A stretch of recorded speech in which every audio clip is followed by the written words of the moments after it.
Anyhow, party people. All right. So during my market analysis on was it Saturday or Sunday? I said we were here, right? And I said we're between this gap and that gap, and we had time Monday, Tuesday, Wednesday, maybe Thursday to reach the gap and the major trend line. Which trend line is that? You say. That is the major trend line that connects March lows to the most legendary SPY day in recent history, which is, of course, when the Fed bought the dip on CPI in October and we had a $20 rocket ship out of nowhere. I remember that day well. I had swung puts and they weren't moving much at all after open, so I switched to calls, and yeah, obviously it got slapped pretty hard by that 21, but nevertheless. So I'm sitting here wrapping my head with tinfoil, wondering, is it too obvious that we touch the trend line and possibly wick into the gap? And then on Friday, which is full moon, we absolutely rocket out of here. Makes you think, right? So what do we got on Friday? Well, we got some Japanese CPI. After hours Thursday, we got some Asian numbers here. Nice. Got some European numbers. Nice. Ooh, we got Europe inflation numbers. Nice. And core PCE, huh? Where have I seen core PCE before? Oh yeah, that can be a slow burner. I'm not saying that I'm gonna play 1,000% on 0 DTs on Friday, but it is possible. Okay, it's a pretty nice setup. Now, can this reverse right here? Yes. Why? Well, because of this cluster from June. You don't put in 1, 2, 3, 4, 5 days, a 5-day chop, and then just blast through it. Do you? Okay. Now the rest of this shit is not looking very peachy at all, except the Stow is on the daily pretty low. Okay. All right. So what else is going on? Let's look at VIX. Oh, got a little slap there at the end. It did hit our 1883 level today here towards close and went above that. It has now, does it have any resistance? Well, clearly that's an old level from May that it rejected today. See that candle, that guy right there? Ding. Can it go higher? Yes, it can fill this fair value gap, and it can even, who knows? But that's not the big culprit here. So let's entertain a thought that we keep filling the gap and we lose the trend line. Why would we do that? Why would we head straight here to 412 on SPY?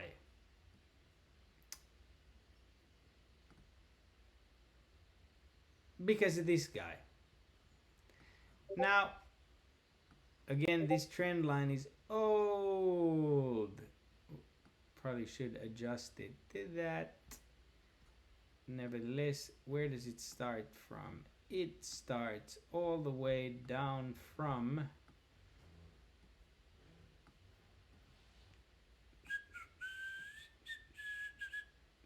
December 21. And nice to see you again. So how's this gonna play out? I kind of covered this in the full moon circle today, which is a great meeting. We talk about trading psychology. How do I see this playing out? Well, at some point, unless the system is absolutely going to die right now and this trend line is going to be 90 miles in the rear view mirror, and we go down all the way to here, I could see the 10-year yield playing out like this. Oh no! Government shutdown looming. What are we gonna do? I don't know. You know, we need. Let's. I don't know. Let's tell the peasants that we reach a deal on. I don't know. What do they care about? Student debt. Okay, yes, let's use student debt. But what are we actually going to do? Well, we need to commit to the Fed to borrow more money so that they can do their little magic QE. Okay, what's that going to do? That's going to bring the 10-year yield down to this trend line. Okay, fantastic. What's going to happen then, Grandpa? Well, then the system's going to be so messed up that they will use this move as a exit liquidity move for, you know, all their ETFs, and then they will send this down sometime next year, maybe in Q1. You know, end of January, February, I don't know, it's flu season, you know, use your imagination. Something like that. Okay, so right now we're still in full free fall here. Market risk today, fellow moon trainers, hit 300 and closed above 300. That is extreme risk. Wonderful. What will you be doing tomorrow, Moon Train? There's only one thing I'm going to do tomorrow. Over to you, Bob. Well, we have reports that he'll be buying the Costco earnings dip because he does that every time. Yes, indeed. And last time, and I'll show you so that you don't paper hand it. Last time around, I think it was a bad earnings. Yeah. But I paper handed at like 200 and then it just kept going. So right now, yes, could that be a double top? Yes. I'll obviously look to see if it keeps selling, but since it's kind of holding that 21 there on the daily, let's zoom in and see what we could maybe get. We could get a sizable move perhaps. So that is my main watch for tomorrow. Why? Because I played it a bunch of times. Let's see the earnings. Was it bad or not? Well, he doesn't even want to show it to me. But anyways, I'm having Costco on watch. Am I going to be playing Amazon? No. Am I going to be playing LMT? Yeah, if my alert goes off and we get it between 405 and 401, I will be scooping up some. Why? Because that is a huge level down here. See this little gappy gap? It's actually a 401. That's a gap, and it's got earnings coming up. If the market rebounds, you know, and they need to send more. Look, if the government shuts down and you gotta serve in the army and not get paid, and you gotta not receive your pension and all this stuff, but Ukraine magically in the middle of the night, that's the only thing that they in Washington DC can decide upon, is to send more money to the Ukraine to fight the cause, right? This having absolutely drilled since, you know, 500, yeah, last earnings or 2 earnings ago, and then another shitty earnings. I just think that this can go higher. Okay, so keep an eye, watch for that. UPST, is it time yet? No, but look how it's holding this level in this sell-off. Oh my. Okay, pretty impressive. Am I gonna be playing Coinbase? No, I will not. Am I gonna be playing Netflix? No, I will not. Let's talk Nvidia. I love trading Nvidia. We do it a lot on the train. Okay? Did I miss this move? Yes. Did I miss this move? Yes. Why? Because the indices were drilling. So I wasn't like, you know what? Let me jump on some Nvidia calls. But congrats if you've caught this move, and this move you've caught like $30 almost on Nvidia. Can it go higher? Yes. Would it be ironic for the indices to rebound and this not? Yes. Will I still be on the lookout tomorrow? You betcha. Now, let's zoom out a little bit. Why could they possibly be holding it here? Well, it's a huge level here, but it hasn't touched it yet. So if I get 407, I'll get a ding, ding, ding, ding, ding, and then I'll buy it. The 9 crossing the 89 on the daily, not very bullish. So it needs a springboard back. Carvana hit the level I've yapped about many times. Here, did I buy it? No, I did not. Why? Well, I had such a good day yesterday trading futures and night and also in the market that today wasn't my day, and it happens. What do I mean? Well, the first thing I posted today in the chat was like 172.5 puts look really good on SPY. Where were we? We on Apple. I mean, we were. Jeez, I'm on the daily here. No wonder. Okay, we're here. Obviously, these are crossing down. That would have been the play. Okay, did I take it? No, I did not. After that initial sell here and here, I thought that I was out of the game. And by the time we were here, I was trying to dip buy. So then I decided to sit on my hands. And I'll see if we get a pump tonight on futures. What am I in? I'm in some 426 starters for tomorrow and some 428 starters for Thursday.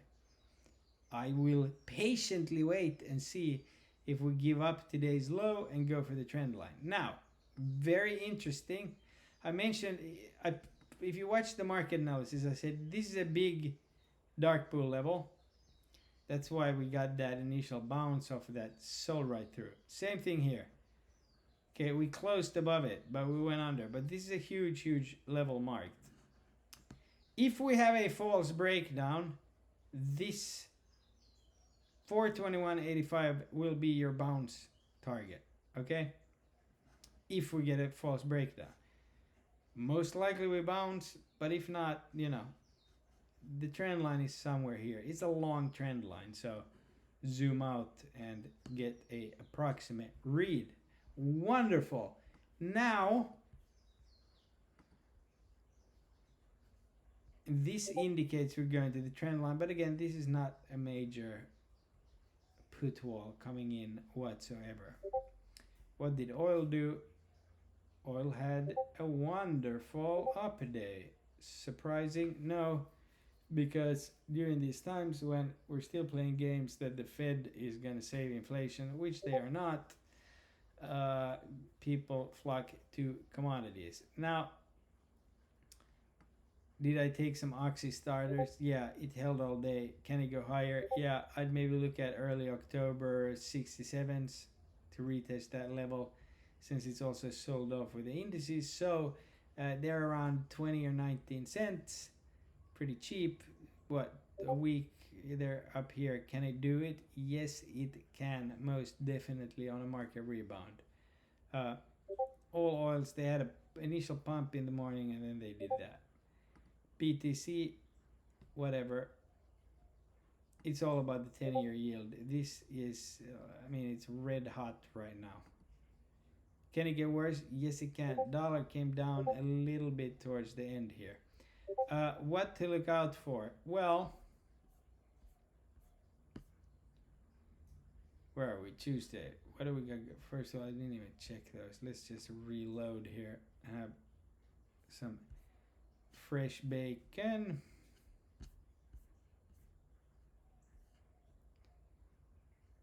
Okay. Yeah. Not the greatest month for new home sales. Am I surprised? No, not at all. We are gonna be getting Bank of Japan monetary policy meeting minutes. Maybe they will include something that the market will react to, most likely. Then obviously we have durable goods, could be used as a catalyst either way. Point with these is it's not about the number, it's what the market makers decide to do with that event. Got some gas numbers coming out tomorrow, and then we have European CPIs rolling in. Okay. Also pre-market tomorrow. Then we got GDP growth, and we probably already covered what else is going to happen. So plenty of things. Now, if we get a government shutdown, the Fed did say that they will use independent data to adjust their policy. And Jamie Dimon came out today and said that he might see the Fed hiking to 8% or whatever. Brodog just wants his collar to hit by Friday. Where is that collar? It is right there. See that big volume shelf? That's Jamie Dimon's collar right there. So, possible we get a false breakdown. Can we get it fast? Yes, we can. Look at this. If this picks up, but is it oversold? Sure, but it looks like it wants this trend line really bad. No signs of, the RSI is what there on the daily on this chart, still around 50, and down here it can go under 10. So oversold, yeah, sure, but I mean, let's zoom out and put oversold into perspective. Okay, you got your choppy ass cup.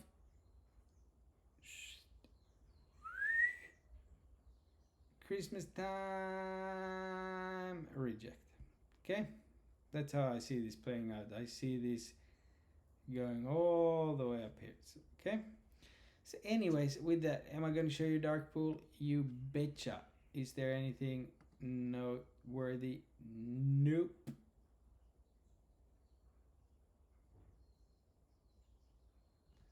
Got some QQQ calls coming in, so maybe,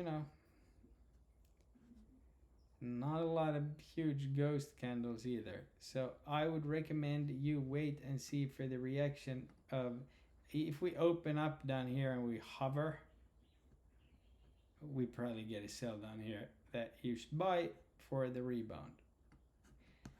What else? 1, 2, 3, 4, 5, 6, 7, 8. A sell program usually, unless it's August fuckery, lasts for anywhere between 9 to 13 days. All right, with that, will I be buying the Costco ER dip tomorrow? Yes, I already said that. All right, love yourself, love your family. God bless.